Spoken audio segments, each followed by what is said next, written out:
हरिओम।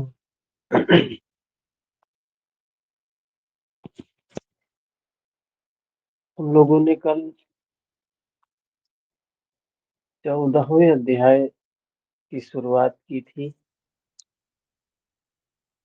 13 अध्याय हमने देखा। इस अध्याय में भगवान कृष्ण अर्जुन को फिर से वही ज्ञान अलग तरीके से समझा रहे हैं। कैसे? जिस प्रकार से हम बच्चों को जब कुछ बताते हैं, समझाते हैं, तो तमाम उदाहरण देके समझाते हैं। उद्देश्य क्या होता है कि इन्हें समझ में आ जाए ये बात। दीपाली जी, हरिओम। तो धर्म की बात, चित्त की निर्मलता की बात, मुक्ति की बात है। तो भगवान तरह तरह से समझा रहे हैं। हमने देखा पहले इस श्लोक में भगवान श्री कृष्ण अर्जुन से कहते हैं, ज्ञानों में भी अति उत्तम ज्ञान, परम ज्ञान को मैं फिर भी तेरे लिए कहूंगा। ये बात तो कई जगह पीछे बताया भगवान कृष्ण ने अर्जुन से कि मैं तेरे लिए कर रहा हूँ, तुझे, सिर्फ तुझे दर्शन दे रहा हूँ, सिर्फ तुझे बता रहा हूँ। और जिसे जानकर मुनिजन इस संसार से मुक्त होकर परम सिद्धि को प्राप्त होते हैं। पीछे बताया है, लेकिन फिर भी वही बात बता रहे हैं कि मैं फिर से तुझे वो बात बताने जा रहा हूँ। वो जान लेने के बाद, क्या जान लेने के बाद? जो बताने जा रहे हैं, कुछ भी पाना शेष नहीं रह जाएगा। मन में कोई भी इच्छा नहीं रह जाएगी। अनपेक्षा की स्थिति आ जाएगी वो ज्ञान होने के बाद। क्या ज्ञान है? तो दूसरे नंबर श्लोक में बताया, इस ज्ञान का उपाश्रित या नजदीक से आश्रय लेकर, क्रिया से चलकर, पास पहुंचकर मेरे स्वरूप को प्राप्त हुए लोग सृष्टि के आदि में पुनः जन्म नहीं ले और प्रलय काल में शरीरांत होते समय व्याकुल नहीं होते। भगवान श्री कृष्ण कह रहे हैं, जो ज्ञान तुझे मैं अब बताने जा रहा हूँ, इसको जानने के पश्चात जन्म नहीं होगा। तो पीछे भी तो बताया है, कर्म करोगे, ज्ञान योग का मार्ग अपनाओगे तो मुक्ति मिल जाएगी, ये बंधन से छुटकारा मिल जाएगा, जन्म नहीं होगा, मृत्यु नहीं होगा। और स्थित प्रज्ञ में बताया है, योगी की अवस्था बताया, मन निर्मल हो जाएगा, व्याकुलता नहीं रहेगी। वही बात यहाँ भी कह रहे हैं कि जब, और होता क्या है, व्यवहारिक जगत में अगर देखा जाए तो मृत्यु के समय चित्त की बहुत बहुत कैसी अवस्था होती है? दयनीय अवस्था होती है। जब मृत्यु का क्षण होता है, जिस समय व्यक्ति की मृत्यु होने वाली होती है, उस समय व्यक्ति बहुत व्याकुल होता है। आवाज ठीक है? उस समय व्यक्ति बहुत व्याकुल होता है, बहुत अशांत होता है, क्योंकि महापुरुष के शरीर का अंत तो उसी दिन हो जाता है जब वह स्वरूप को प्राप्त होता है। क्या कह रहे हैं? महापुरुष के शरीर का अंत, जो तत्वदर्शी होते हैं, जो सत्यदर्शी होते हैं, जो ज्ञान हो गया जिनको, उन्हें शरीर से आसक्ति, मोह सब समाप्त हो जाता है। उसके बाद शरीर सिर्फ एक माध्यम रहता है, शरीर एक मकान की भांति रहता है। महापुरुष शरीर के प्रति आसक्त नहीं होते हैं। शरीर तो बस एकमात्र क्या है? घर है, पिंजरा है। जैसे सराय होता है ना, रहने के लिए यात्री आते हैं, रुकते हैं और चले जाते हैं। उनको उस घर से कोई आसक्ति नहीं होती। तो ये महापुरुषों के लिए, तत्वदर्शियों के लिए, योगियों के लिए ये शरीर ही, सिर्फ शरीर एक साधन मात्र है बस। एक बार सिकंदर सिकंदर भारत आ रहा था। जो पहली बार भारत आ रहा था तो उसे पता चलता है कि रास्ते में ही एक समुंदर के किनारे एक सन्यासी पड़ा। बड़ा नाम सुना उसका कि पूरा संत है, योगी है। तो अपने सिपाही को भेजा कि जाओ बुला के ले आओ, उससे मिलेंगे हम। तो सिपाही गया, बोला हमारे महाराज आपको कुछ देना चाहते हैं और आपसे मिलना चाहते हैं, चलिए आप। तो उस संत ने कहा कि मुझे तो उनसे मिलना नहीं है, उन्हें मिलना है तो उन्हें आना चाहिए, हम क्यों जाए किसी से मिलने के लिए। मुझे कोई जरूरत नहीं है, अगर उन्हें जरूरत है तो वो आए। वो जाके बताया कि ऐसे ऐसे बोल रहा है। तो महाराज कहते हैं इतना धूर्त सन्यासी है, उसको डर नहीं है मुझसे, भय नहीं है मुझसे। जाता है, उसके पास जाता है, कहता है ये तलवार से मैं तुम्हारा सिर धड़ से अलग कर दूं तो सन्यासी कहता है मैं इस सिर को इस धड़ से एक मानता ही नहीं, मैं अलग ही मानता हूँ, अलग करोगे क्या, मुझे कोई फर्क नहीं पड़ता है।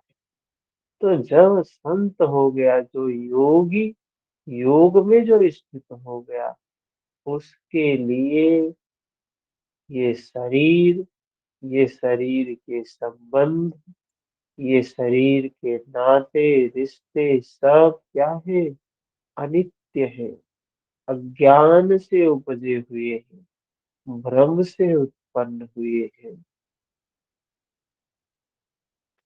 3 नंबर श्लोक में बताया, अर्जुन मेरी अष्टधा मूल प्रकृति संपूर्ण भूतों की योनि है, उसमें मैं चेतन रूप बीज को स्थापित करता हूँ।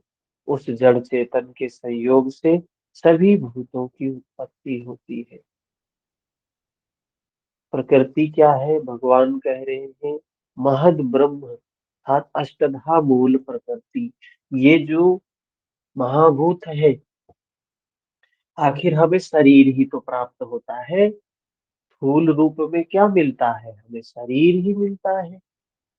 तो शरीर किससे उत्पन्न हुआ है, पंच महाभूतों से उत्पन्न हुआ है, पृथ्वी जल वायु अग्नि आकाश।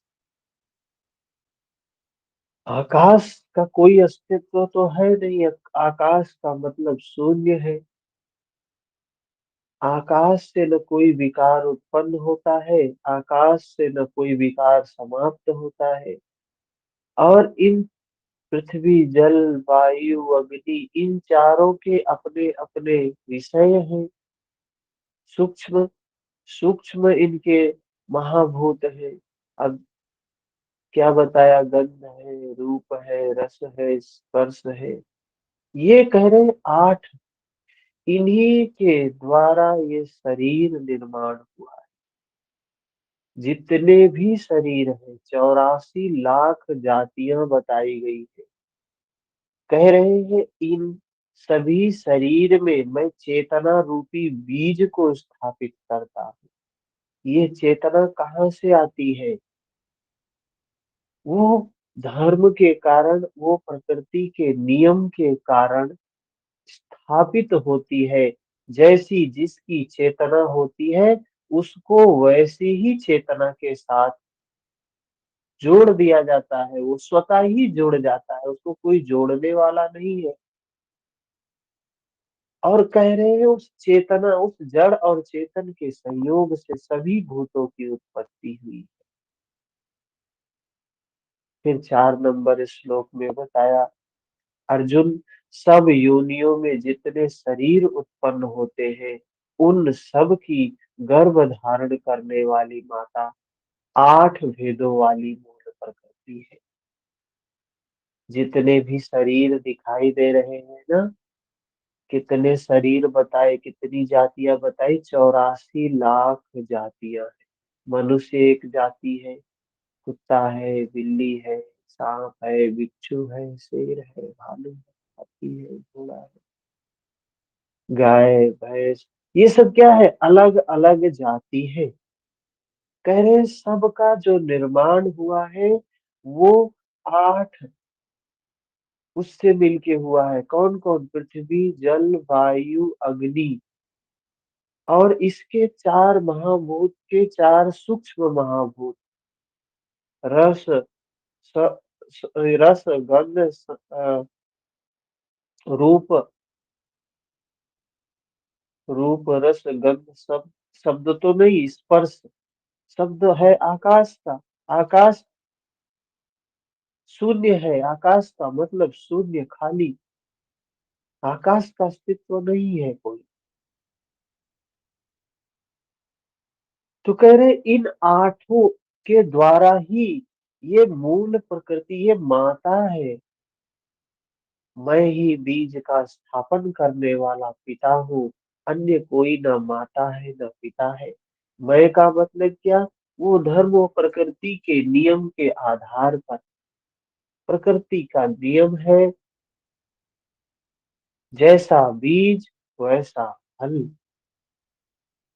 तो जैसे हमारे कुल संस्कार होते हैं, जैसी हमारी तरंग होती है, वैसे ही संस्कार, वैसे ही तरंग, ऐसी ही ऊर्जा के साथ वो जुड़ जाती है, और उस संयोग के साथ एक नया जीवन शुरू हो जाता है, जिसको विज्ञान कहा गया है। विद्या जी, हरिओम। चेतन आत्मा जड़ प्रकृति में क्यों बंध जाती है, इस प्रश्न पर आगे जवाब देते हैं कि आत्मा तो चेतन है। कहते हैं प्रकृति और पुरुष, हम लोगों ने बहुत बार सुना है, प्रकृति जड़ है, पुरुष चेतन है। प्रकृति और पुरुष दोनों ही नित्य है। प्रकृति भी समाप्त नहीं होती है, पुरुष भी समाप्त नहीं होता है। ये प्रकृति और पुरुष दोनों अलग है, तो कैसे बंध जाते हैं एक दूसरे के, उसमें कैसे बंध जाते हैं? प्रश्न ये है कि ये बंधन में कैसे आ जाता है, जब ये स्वतंत्र है। ये कहा, नयनन छिन्दन्ति शस्त्राणि नयनन दहति पावका। जब इसे कोई काट नहीं सकता, कोई इसे भिगो नहीं सकता, कोई इसे सुखा नहीं सकता, ये शुद्ध है, नित्य है, शाश्वत है, सनातन है, अजन्मा है, अपरिवर्तनशील है, तो इसमें विकार कहाँ से आ जाते हैं? ये बंधन कहाँ से पड़ जाता है?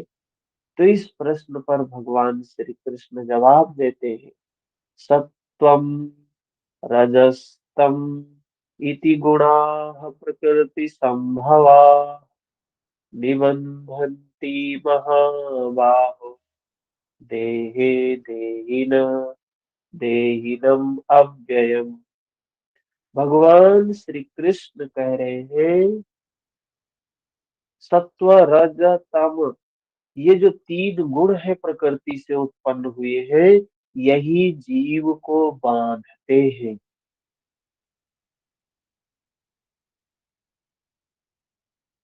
वही जीव को बांधते हैं।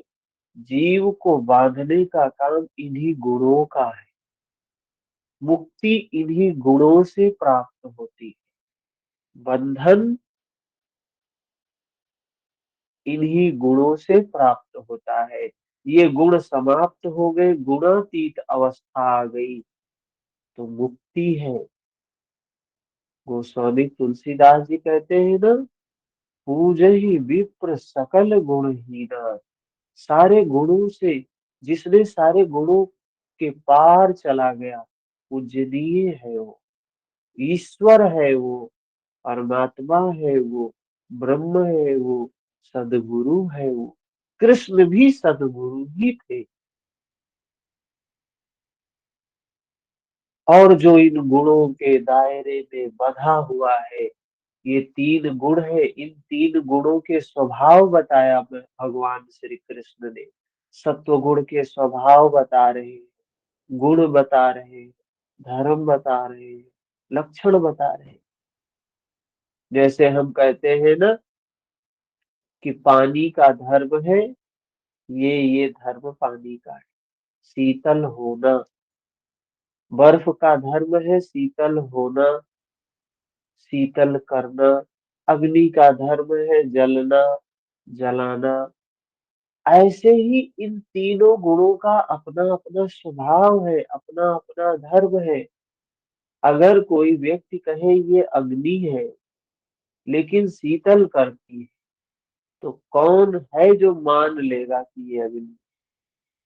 हम किसी के अस्तित्व को तभी स्वीकार करते हैं जब उसका गुण धर्म स्वभाव होता है। कोई कहे ये बर्फ है लेकिन बहुत गर्म है, तो कौन मानेगा उसको। कोई मानेगा कि बर्फ होगी और गर्म होगा, क्योंकि गुण धर्म स्वभाव कभी अलग हो ही नहीं सकता है। तो ये तीन गुण है, ये तीनों गुणों के अनुसार ही हमारा जीवन चल रहा है। इन तीनों के गुणों के अधीन ही हम कर्म कर रहे हैं। इन तीनों गुणों के अधीन ही हम आसक्त हो रहे हैं, भोग रहे हैं, सुख और दुख भोग रहे हैं। सारा खेल इन्हीं तीनों गुणों की वजह से चल रहा है। तो बताते हैं भगवान कृष्ण ये तीनों गुण क्या है। तो सत्व गुण के बारे में बताते हैं। महत्वपूर्ण है ये तो श्लोक याद करने वाला है।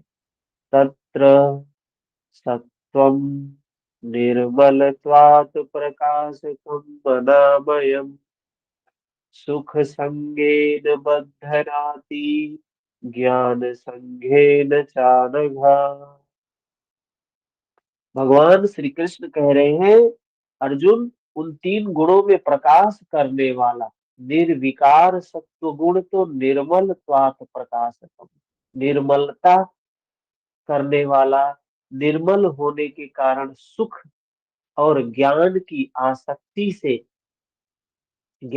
आसक्ति से आत्मा को शरीर में बांधता है। तो ये सुख क्या है। हम सभी जीवन पर्यंत सुख की खोज करते हैं ना। हम सभी कहते हैं सुख ही हो हमारे जीवन, दुख का नामो निशान ना। सुख ही सुख चाहते हैं, दुख नहीं चाहते। सुख चाहते हैं तो करते क्या है सुख के लिए। सुख के लिए मन जो हमारा कहता है वही काम करते हैं। मन को जो जो लगता है कि ये करने से सुख मिलेगा, ये करने से सुख मिलेगा, ये करने से सुख मिलेगा, वही वही काम करते हैं। व्याकुलता बढ़ती है और बढ़ती जाती है और बढ़ती जाती है। जैसे दलदल, वो दलदल में जब कोई पशु कोई व्यक्ति फंस जाता है, जितना निकलने का प्रयास करता है उतना ही दलदल में और गहराई में चला जाता है। वैसे ही हम दुख से बचना चाहते हैं, सुख को पाना चाहते हैं। भगवान श्री कृष्ण कह रहे हैं सुख का संबंध तो सत्व गुण से है। कौन सुखी होगा, जो सत्व गुणी होगा, जिसके अंदर सत्व गुण होगा वही सुखी हो सकता है। रजोगुणी सुखी नहीं होगा और तमोगुणी सुखी नहीं होगा। तो कह रहे निर्मल होने के कारण सुख ज्ञान की आसक्ति से बांधता है। तो ये जो सुख है या जो ज्ञान है अभी जो हम पढ़ रहे हैं, ये भी ज्ञान ही है। या साधना करते हैं तो जो शरीर के आधार पे अनुभूति होती है वो भी ज्ञान ही होता है। वो भावित भावनामयी प्रज्ञा के द्वारा अनुभव किया जाता है, भावित ज्ञान होता है। तो जो वो ज्ञान है, जो ये ज्ञान है, ये सब सत्व गुण के ही दायरे का ज्ञान है। जो ये ज्ञान हो रहा है, अगर यहाँ हम बैठ पा रहे हैं 1 घंटे तक, आधे घंटे तक, तो वो सत्व गुण ही है जो हमें यहाँ बैठा है। और उस ज्ञान को समझने का सामर्थ्य जो प्राप्त हो रहा है, वो सत्व गुण के कारण ही है। तो कह रहे हैं, इससे सुख प्राप्त होता है, ज्ञान प्राप्त होता है, और ये सुख भी आत्मा को बांधता है, बांधने वाला है। ये सुख मुक्ति वाला नहीं है, बांधने वाला है। ये आसक्ति भी, ज्ञान भी बांधने वाला है। ज्ञान भी वृत्ति है। कौन सी वृत्ति है? आक्लिष्ट वृत्ति है। बस बात यह है कि ये मुक्ति कराने वाली वृत्ति है, लेकिन वृत्ति तो है ना। अर्जुन को ज्ञान होता है, वो भी, अर्जुन भी शरीर छोड़ता है, युधिष्ठिर भी शरीर छोड़ते हैं, भाव रूपी भीम भी शरीर छोड़ते हैं। नष्ट तो सबको होना है, ये ज्ञान भी नष्ट होगा, लेकिन नष्ट कब होगा? मुक्ति कराने के बाद नष्ट होगा। विकारों को नष्ट करने के बाद नष्ट होगा। विकारों को नष्ट करने में सहायक होता है। तो कहे, सुख एकमात्र परमात्मा में है, ज्ञान साक्षात्कार का नाम है। सत्वगुणी तब तक बधा है जब तक परमात्मा का साक्षात्कार नहीं हो जाता। और ये जो सत्वगुणी सुख से और ज्ञान से बधा होता है, कब तक बधा होता है? जब तक उस सत्य का ज्ञान नहीं हो जाता है। जब उस सत्य का ज्ञान होता है तो अलग होता है। कैसे अलग होता है? एक बहुत सुंदर बात बताई थी कल, फिर से बताते हैं। कैसे अलग होता है? सेम उसी प्रकार से अलग होता है, सुख से, ज्ञान से।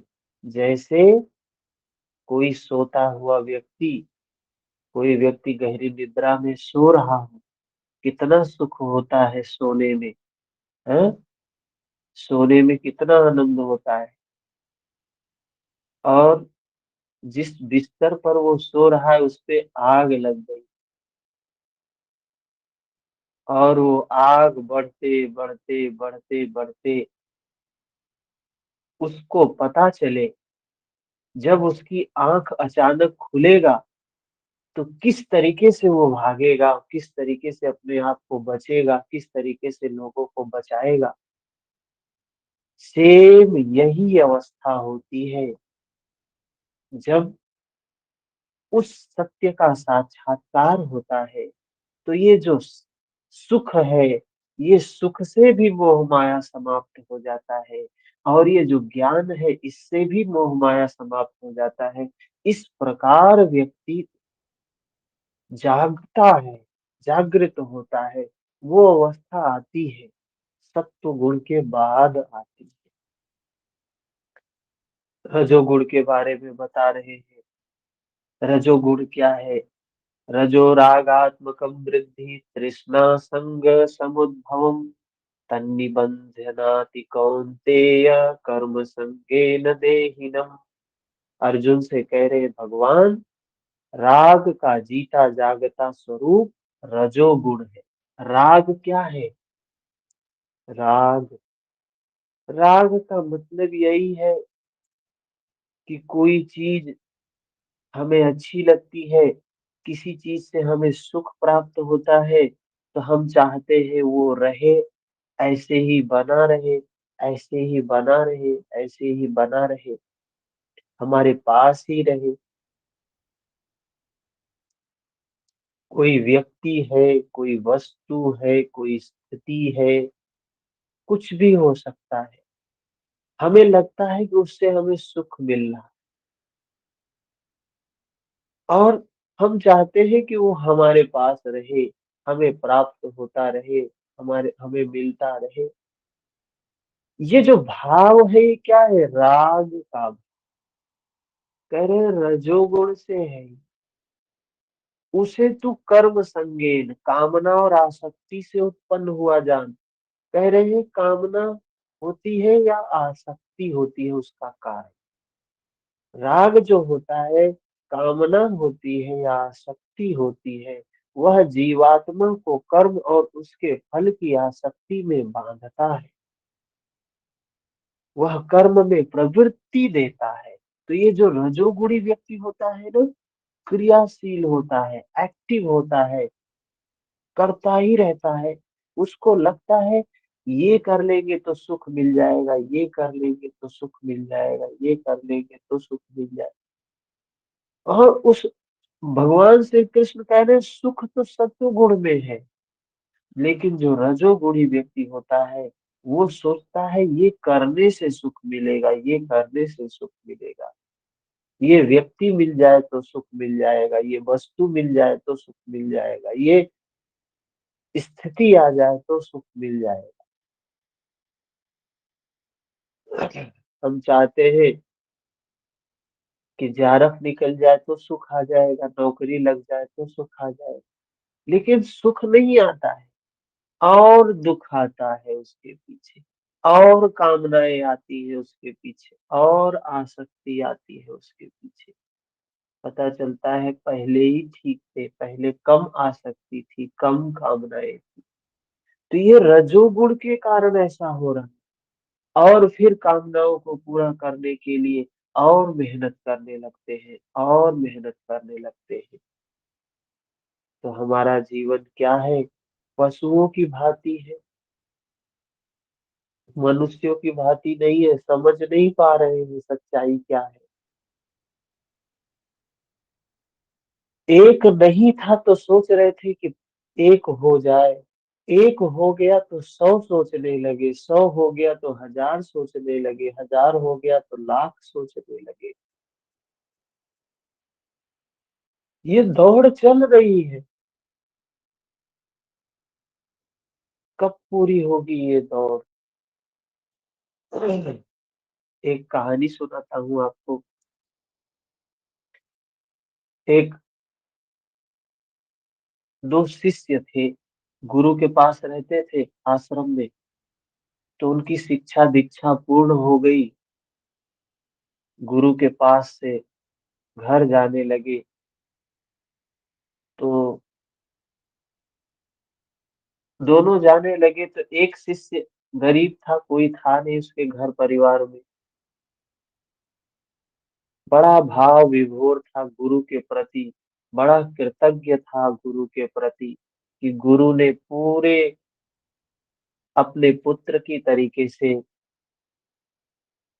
कई वर्षों तक उसको रखा, उसका ख्याल रखा, उसको भोजन दिया, उसको धर्म दिया, शिक्षा दिया, ज्ञान दिया। तो गुरु के प्रति बहुत भाव विभोर कि मैं आपके लिए कुछ कर नहीं पा रहा हूँ, मेरे पास क्योंकि कुछ है नहीं। तो गुरु भी अपनी बातें बताता है, जाओ मुझे क्या दोगे, तुम धर्म का पालन करो, धर्म का आचरण करो। ये बातें, ज्ञान की बातें बताता है गुरु। वो दोनों शिष्य निकलते हैं। तो वो शिष्य दोनों साथ में जाते हैं, तो एक के घर जाता है और कुछ परेशान रहता है कि हमने गुरु को कुछ कर नहीं पाया, इतने दिनों तक हमें गुरु ने ये चीजें दी, धर्म दिया, ज्ञान दिया, भोजन दिया, रहने की व्यवस्था दिया, कभी ये आभास नहीं हुआ कि हम घर से बाहर हैं। तो उसे ये बात का दुख था कि हम गुरु को कुछ गुरु दक्षिणा नहीं दे पाए। तो उसका मित्र पूछता है इतना परेशान क्यों हो? तो बताता है कि हमारे पास अगर 5 रुपया होता तो हम गुरु को दक्षिणा दे दिए होते, 5 रुपया मेरे पास नहीं है, इसलिए मैं परेशान। तो वो मित्र बताता है उसका कि परेशान मत हो, सो जाओ। और ये बगल में जो राजा है अपने यहाँ ना, ये जो राजा है, ये राजा बहुत दानी है।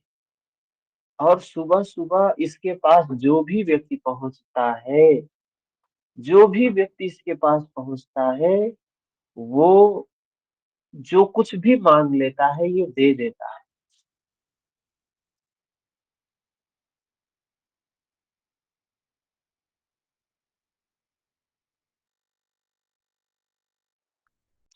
तो कहता है कि वो सुबह-सुबह में जो व्यक्ति कुछ भी इससे माँग लेता है, ये दे देता है और आप आराम से सो जाओ, सुबह उठना और वो वहाँ पे टहलने निकलता है, उससे जाके ₹5 माँग लेना और ले जाके गुरु को दे देना। उसे भी बात समझ में आती, चलो अच्छी बात। सो गया और सुबह-सुबह जल्दी ही उठ गया भोर में, उठ के तैयार होके पहुँच गया वहाँ। राजा टहल रहा था। राजा टहल रहा था, पहुँचा जैसे ही तो देख रहा है उधर से राजा आ रहा है।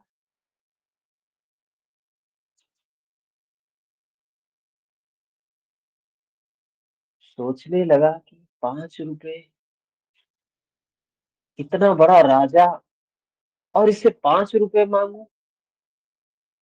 अभी राजा आ रहा है, कदम-कदम आगे बढ़ता हुआ आ रहा है। सोच रहा ₹5 माँगू? अरे जब आए ही हैं तो 50 माँग लेते हैं। फिर सोचता है, अरे 50 क्या है? 100 500 माँग लेते हैं। अरे 500 क्या है? 1000 माँग लेते हैं। 1000 में क्या होगा? लाख माँग लेते हैं। राजा बढ़ते-बढ़ते उसके नज़दीक, हाँ, बताओ क्या चाहिए तुम्हें? अब ये सोच रहा है, क्या माँगने आए हो? सोच रहा है क्या माँगे? लाख माँग ले, करोड़ माँग ले, अरब माँग ले। अरे माँग ही रहे हैं तो राजा खड़ा इनके सामने, कितना चाहिए, क्या चाहिए बताओ? ये कुछ बोल नहीं पा रहा है, ये द्वंद्व में उलझा हुआ है। क्या माँग लूँ? माँगना ही है और अगला आदमी देने के लिए खड़ा है।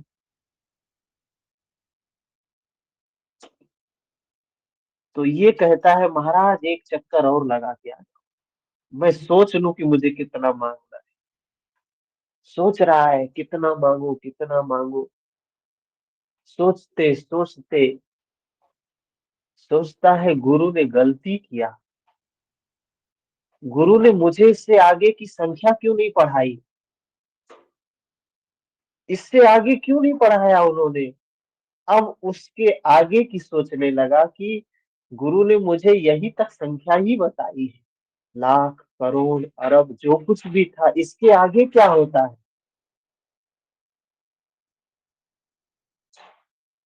तो सोचता है, गुरु ने गलती किया तो किया, लेकिन मैं गलती नहीं करूँ। आने दो उसको, सब ही मान लेते हैं। राजा वापस घूम के आता है। सोचा क्या 5 और 1000 और करोड़ और लाख के चक्कर में पड़े, बोल देते पूरा राज्य ही दे दो आप हमें। राजा आता है तो वो शिष्य बोलता है कि आप मुझे अपना पूरा राज्य दे दीजिए। बोल देता है।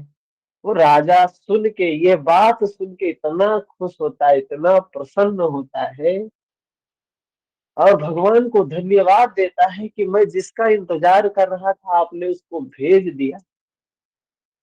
इतना खुश होता है और उसकी खुशी को देखकर ये व्यक्ति फिर भ्रमित हो जाता है कि ये त्यागने में इतना खुश है, इतना आनंदित है। ये उस और मुझे मैं उसको लेके वो सुख नहीं प्राप्त कर सकता हूँ, मतलब कि उसका भोग करने के बाद उसे ये सुख प्राप्त नहीं हुआ है, इसलिए इसे त्यागने में इतना आनंद है। उसकी खुशी को देखकर ये शिष्य बोलता है, महाराज एक चक्कर और लगा आइए, एक चक्कर और लगा आइए, एक बार मुझे मौका और दे दीजिए। वो कहता है, जब कहता है कि आप मुझे पूरा राज्य दे दो और आप यहीं से चले जाओ, वो इतना खुश होता है। वो शिष्य कहता, बस आप जो कपड़ा पहने हो ये कपड़ा पहन के चले जाओ और पूरा राज्य मुझे दे दो। वो राजा कहता है, ये कपड़ा भी छोड़े जाते हैं, क्योंकि नहीं तो पछतावा होगा कि हमारे राज्य से एक कपड़ा लेके चला गया। ये कपड़ा भी छोड़ के हम जाते हैं। इस छोड़ने की उत्सुकता को देखकर वो शिष्य कहता महाराज एक मौका और दे। तो राजा बोलता है नहीं नहीं, मौका मत मांगो, ले लो इसे। कहता नहीं, एक मौका और दे दो। अच्छा ठीक है। फिर एक चक्कर लगा के आता है, वो शिष्य भाग जाता है वहां से। क्या है ये? कामनाएं, आसक्ति, ये हमारी मन की अवस्था है। और मिल जाए, और हो जाए, ये चाह है। जीवन भर यही चल रहा है, जीवन भर यही चल रहा है। हम भाग रहे हैं इसी को बटोरने की चक्कर। लेकिन आनंद तो किसमें है? वो राजा की जो अवस्था थी, वो सिर्फ कैसा, वो जो भी जिस अवस्था में था, वो आसक्त नहीं था उसके प्रति, त्यागने के लिए सदैव तत्पर था। तो जो भी स्थिति है, जो भी अवस्था है, जो भी वस्तु है, जो भी व्यक्ति है, हमेशा ये याद होना चाहिए कि ये जाना ही जाना है, छूटना ही छूटना है। त्यागने का भाव हमेशा, और उसके लिए हमेशा तत्पर हो, तो दुख नहीं होगा, व्याकुलता नहीं होगी। तो ये रजोगुण राग का जीता जागता स्वरूप है। उसे कर्म कर्म में बांधता, आसक्ति में बांधता है। 5 रुपया मांगने गया था, 5 नहीं लेके आ पाया, जबकि अगला आदमी कितना देने के लिए तैयार है। तो मन की अवस्था है। इसके बाद तमोगुण के बारे में बताते हैं। तमस्तम अज्ञानजं वृद्धि, मोहनम सर्वदेहिनां, प्रमादालस्य निद्राभि, प्रमादालस्य निद्राभिसन्निबध्नाति भारत। अर्जुन, समस्त देहधारियों को मोहने वाले तमोगुण को तू अज्ञान से उत्पन्न हुआ जान। मोह रूपी कौन था महाभारत में? मोह रूपी दुर्योधन। और आयुर्वेद इसमें गोस्वामी तुलसीदास जी रामचरितमानस में कहते हैं, मोह सकल व्याधि कर बोला। मोह ही सकल व्याधियों का मूल है। और भगवान श्री कृष्ण कह रहे हैं, ये जो तमोगुण है, ये मोह को उत्पन्न करता है और अज्ञान से उत्पन्न हो जाता है। तो वो उसका जो था, दुर्योधन, दुर्योधन का पिता कौन था? धृतराष्ट्र। और धृतराष्ट्र कौन है? अज्ञान है, जन्मांध है, आंखें नहीं है उसके पास, अंधा है, अज्ञान है। वही बात यहाँ भी भगवान कृष्ण कह रहे हैं, अज्ञान को तू, अज्ञान से तू मोह को उत्पन्न हुआ जान, जो तमोगुण के कारण होता है। वह इस जीवात्मा को प्रमाद में लगाता है, व्यर्थ की चेष्टा में लगाता है। और देखिए महाभारत में कितनी व्यर्थ की चेष्टाएं की गई है धृतराष्ट्र और धृतराष्ट्र के पुत्रों के द्वारा। न उनका, न वो राजा है वास्तविक के, न उनका राज्य है, फिर भी वो राज्य पर अधिपत्य, जो जिस वास्तविक का जो मालिक है उसको मालिक नहीं बनने देते, 1 इंच जमीन देने के लिए तैयार नहीं, सारी अनीति का काम करते हैं। तो ये तमोगुण के कारण होता है। और इससे क्या बताया? जीवात्मा को प्रमाद आलस्य, प्रमाद में, व्यर्थ की चेष्टा में, आलस्य में, निद्रा में बांधता है। तो ये अवस्थाएं तमोगुण की है। तो ये 3 स्वभाव बताया इन गुणों के। ये गुणों की वजह से ही सारा खेल चल रहा है। इसके बाद 9 नंबर श्लोक में तीनों गुणों के सामूहिक स्वरूप को बताते हैं। सत्वं सुखे संजयति, रजः कर्मणि भारत, ज्ञानमावृत्य तु तमः प्रमादे संजयत्युत। अर्जुन, सत्व गुण सुख में लगाता है, आपको जब सत्वगुण सुख में लगाता है, रजोगुण में क्या सुख नहीं लगता है, तमोगुण में सुख नहीं लगता है। जो व्यक्ति सो रहा है, कहते हैं सुख का आधार निद्रा है। ऐसा बताया गया है कि अच्छी निद्रा आए तो अच्छा सुख। जिसको निद्रा नहीं आती, जीवन में सुख नहीं है, बहुत कुछ हो। क्या कह रहे हैं, सत्व गुण सुख में लगाता है। जब जब सत्व बढ़ेगा तो सुख आएगा। शाश्वत परम सुख की धारा में लगाता है। ये जो सत्व गुण है ना, ये क्षणिक सुख में नहीं लगाता है। रजोगुण से जो सुख मिलेगा, तमोगुण से जो मिलेगा, वो क्षणिक होगा। लेकिन ये जो सत्व गुण है, ये उस परमात्मा की ओर ले जाने वाला है, उस धर्म की ओर ले जाने वाला है। रजोगुण कर्म में प्रवृत्त करता है। रजोगुण का काम क्या है, क्रियाशील करना, एक्टिव करना। तमोगुण ज्ञान को आच्छादित करके प्रमाद में, अंतःकरण की व्यर्थ चेष्टाओं में लगाता है। तमोगुण क्या करता है, ये विकार को बढ़ाने वाला। जब गुण एक ही स्थान पर, एक ही हृदय में है, तो अलग अलग कैसे विभक्त हो जाते हैं। अब ये प्रश्न उठता है कि ये तीनों गुण तो साथ में ही होते हैं। सत्व रज तम तीनों गुण साथ में होते हैं। जैसे जैसे महिलाएं वो चोटी बांधती है ना, तो उसमें देखिए तीन तीन लड़ी निकलती है, तब जाके वो चोटी बंधती है। या हम दीपक जलाते हैं, दीपक जलाते हैं तो दीपक में भी तीन चीजें होंगी तभी प्रकाश उत्पन्न होगा। प्रकाश उत्पन्न करना है तो उसमें तेल होना चाहिए, और तेल के साथ रुई भी, बाती भी होनी चाहिए। उसके साथ में अग्नि भी होनी चाहिए। तीनों मिलने के बाद ही प्रॉपर वे में सृजन होगा, प्रकाश होगा, ज्ञान होगा।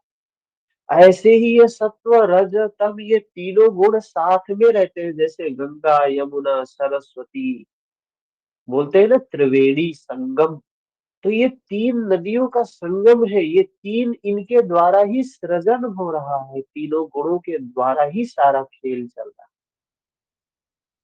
जैसे तमाम उदाहरण लिए, ब्रह्मा विष्णु महेश, जो गुण यहाँ सत्व का बता रहे हैं, वही गुण ब्रह्मा विष्णु का बताया गया। जो गुण ब्रह्मा का है वही गुण रजोगुण का है। जो गुण शिव का है वही गुण तमो गुण का है। तो ये बताया ब्रह्मा विष्णु महेश। महर्षि पतंजलि कह रहे प्रकाश क्रिया स्थिति शीलम। शीलम मतलब धर्म। इन तीनों गुणों का ये धर्म है, प्रकाश करना सत्व का, क्रिया करना रजो का, स्थिति करना तमो का। तो ये तीनों गुण साथ में होते हैं। एक उदाहरण दिया था पहले हमने कि जैसे सत्व गुण क्या है, बैलेंस करने का काम करता है। रजोगुण क्या करता है, तमोगुण क्या, रजो पॉजिटिव तो वो निगेटिव, दोनों एक तराजू जैसे होता है ना।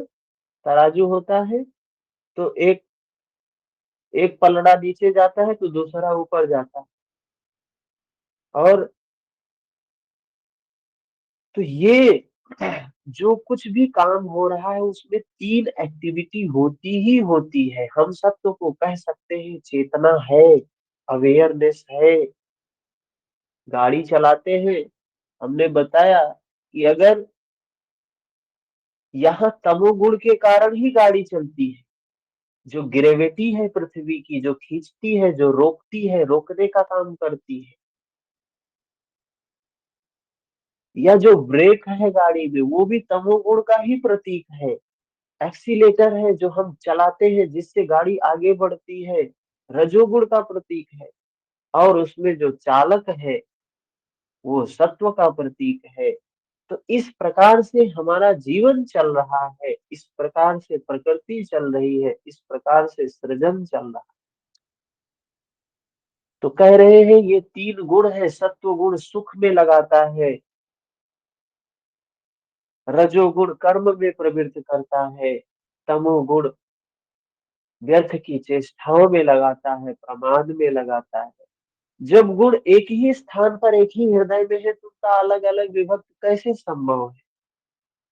रहते तो साथ में है। अब कोई कहे कि ड्राइवर ना हो और गाड़ी चले, संभव है क्या? एक्सीलेटर नहीं है और गाड़ी चले, संभव नहीं है। और ब्रेक फेल है और गाड़ी कोई चलाए, संभव नहीं है। तीनों साथ में होना ही चाहिए, ड्राइवर, एक्सीलेटर और ब्रेक तीनों सही होना चाहिए, तभी गाड़ी चलेगी। ये तीनों गुण साथ में ही होते हैं और हर जगह है, हर जगह है, अणु अणु में है, कण कण में है। अब इन्हीं को कहो ब्रह्मा है, विष्णु है, महेश है, क्या कहो क्या कहो, जो भी कुछ कहो। तो आगे के श्लोक में भगवान कृष्ण बताते हैं कि कैसे ये तीनों एक साथ होते हुए भी अलग अलग कैसे हैं। रजस्तम भी भूय सत्वं भवति भारत। रजः सत्वं तमश्चैव तमः सत्वं रजस्तथा। महत्वपूर्ण है, बहुत महत्वपूर्ण है इसको समझना। हे अर्जुन, रजो और तमोगुण को दबाकर सत्वगुण बढ़ता है। रजोगुण और तमोगुण को दबाकर सत्वगुण बढ़ता है।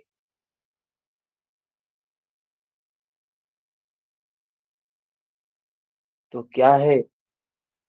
सत्व का आधिपत्य होना चाहिए। कंट्रोल में कौन होता है? रजोगुण और तमोगुण। जैसे हम गाड़ी चलाते हैं तो देखिए, कभी एक्सीलेटर पे पाँव तो कभी ब्रेक पे पाँव, दोनों पे पाँव नहीं रखते हैं। कभी एक्सीलेटर पे तो कभी ब्रेक पे, कभी एक्सीलेटर तो कभी ब्रेक। एक्सीलेटर रजोगुण है तो ब्रेक तमोगुण है। तो जो सत्व है वो क्या करता है? उसका काम है सिर्फ बैलेंस करना, सिर्फ बैलेंस करना। और योग क्या है? वही बैलेंस ही योग है। समत्वम योग उच्चते। जीवन में समता होनी चाहिए। एक बच्चे को देखते हैं, रस्सी पे चलता है, रस्सी पे चलता है, क्या काम करता है वो? बैलेंस ही अच्छा है उसका। और देखते हैं कभी इधर तो कभी उधर, कभी दाएं कभी बाएं, कभी दाएं कभी बाएं होता रहता है। काम क्या करता है? वो सत्व का काम करता है, बैलेंस का काम करता है। जिधर बैलेंस बढ़ा उसके अपोजिट गया वो। तो ये रजोगुण और तमोगुण ये दोनों सत्व, ये सत्व का अधिपत्य होता है। सत्व का काम ही है बैलेंस करना, समता करना। वैसे ही सत्वगुण और तमोगुण को दबाकर रजोगुण बढ़ता है। क्या बताया? सत्व गुण को और तमोगुण को दबाता है तो रजोगुण बढ़ता है। इसी प्रकार रजोगुण और सत्व गुण को दबाकर तमोगुण बढ़ता है। तो ये बता रहे हैं कि ये जो तीन गुण है, कभी सत्व अधिक होता है, कभी रजो अधिक होता है, कभी तम अधिक होता है। मनुष्य को क्या करना चाहिए? सत्व को अधिक रखना चाहिए, सत्व को बढ़ाने का प्रयास करना चाहिए। लेकिन जिसके अंदर रजोगुण बढ़ गया वो क्या करेगा? कैसी एक्टिविटी करेगा, कैसा व्यवहार करेगा, कैसा आचरण करेगा? जिसके अंदर तमोगुण बढ़ गया वो कैसी एक्टिविटी करेगा, कैसा व्यवहार करेगा, कैसा आचरण करेगा? तो भगवान श्री कृष्ण 11 नंबर श्लोक में इस बात को बता रहे हैं। सर्वद्वारेषु देहे अस्मिन् प्रकाशोपजायते ज्ञानं यदा तदा विद्या द्विवृद्धं सत्त्वं विद्युत। जिस काल में शरीर तथा अंतःकरण और संपूर्ण इंद्रियों में ईश्वरीय प्रकाश और बोध शक्ति उत्पन्न होती है, उस समय ऐसा जानना चाहिए कि सत्व गुण विशेष वृद्धि को प्राप्त हुआ है। यहाँ भगवान कृष्ण बता रहे हैं कि सत्व गुण कब बढ़ा होता है, कब हम कह सकते हैं कि सत्व गुण बढ़ा हुआ है। सत्व गुण है जिस काल में शरीर तथा अंतःकरण, शरीर हमारा जो है कौन सा है, ये महाभूतों से निर्मित। अंतःकरण मन बुद्धि अहम, संपूर्ण इंद्रियां, ज्ञान इंद्रियां, कर्म इंद्रियां, इन सब में अवेयरनेस हो, प्रकाश हो, ज्ञान हो, बोध शक्ति हो, जानने की समझने की शक्ति हो, उचित अनुचित का विवेक हो। कह रहे हैं ऐसी स्थिति में हमें जानना चाहिए कि सत्व गुण विशेष वृद्धि को प्राप्त हुआ है। क्या सही है क्या गलत है, उसका भान हमें होना चाहिए। तो क्या तमोगुण को और रजोगुण को नहीं होता है क्या? तमोगुणी को भी तो लगता है अच्छा ये है बुरा ये है, हाँ? जो रजोगुणी व्यक्ति है, जो तमोगुणी व्यक्ति है, उसके गुण के जैसा जो जो काम होगा उसको अच्छा लगेगा, उसके अपोजिट जो जो काम होगा उसको बुरा लगेगा। लेकिन यहाँ पे क्या है, यहाँ धर्म संगत जो जो चीजें हो जीवन में, धर्म संगत हो, न्याय संगत हो। धर्म क्या बताया, यही यम और नियम जो अपने यहाँ बताया, हिंसा नहीं करना, चोरी नहीं करना, झूठ नहीं बोलना, व्यभिचार नहीं करना। हम्म? तो ये जो काम बताए गए, पंचशील बताया गया है, यम नियम बताया गया है, अणुव्रत बताया गया है, तमाम संप्रदायों में अलग अलग चीजें, लेकिन धर्म का आधार तो यही है। मन में प्रकाश मतलब धर्म हो। ऐसी स्थिति में विवेक के आधार पे क्या सही है क्या गलत है, बोध हो उसका। तो कह रहे हैं सत्व गुण है ये। जिसके अंदर रजोगुण होगा तमोगुण होगा, धर्म संगत कभी नहीं सोच सकता है, अधर्म की ही अधर्म की बात सोचेगा। जिससे सबका कल्याण हो, जिससे सबका मंगल हो, वो सत्व गुण ही होने पर ऐसा सोचा जा सकता है, ऐसी भावना आ सकती है। बताया धर्म क्या है,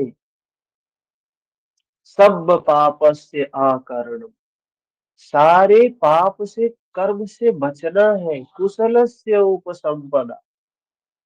क्या है, सारे अच्छे काम करने हैं, पाप कर्म से बचना है, अच्छे काम करना है। पाप कर्म क्या है, अच्छा कर्म क्या है?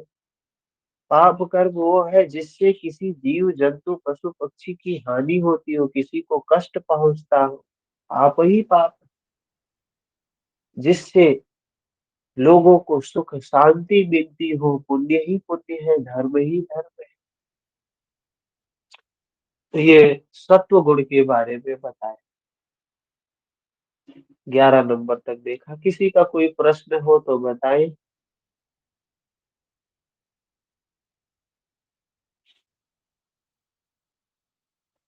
किसी का कोई प्रश्न?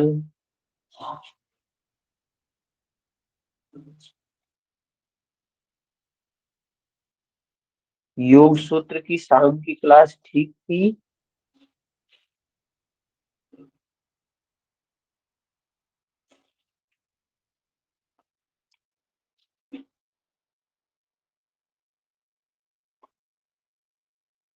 जी सर, क्लास बहुत अच्छी थी।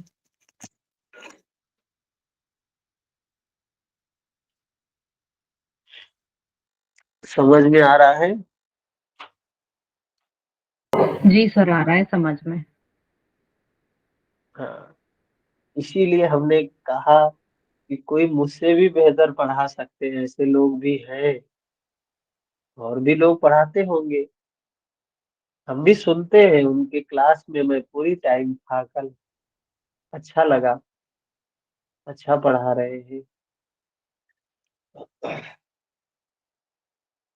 ठीक है, तो मिलते हैं थोड़ी देर बाद, 7:15 बजे।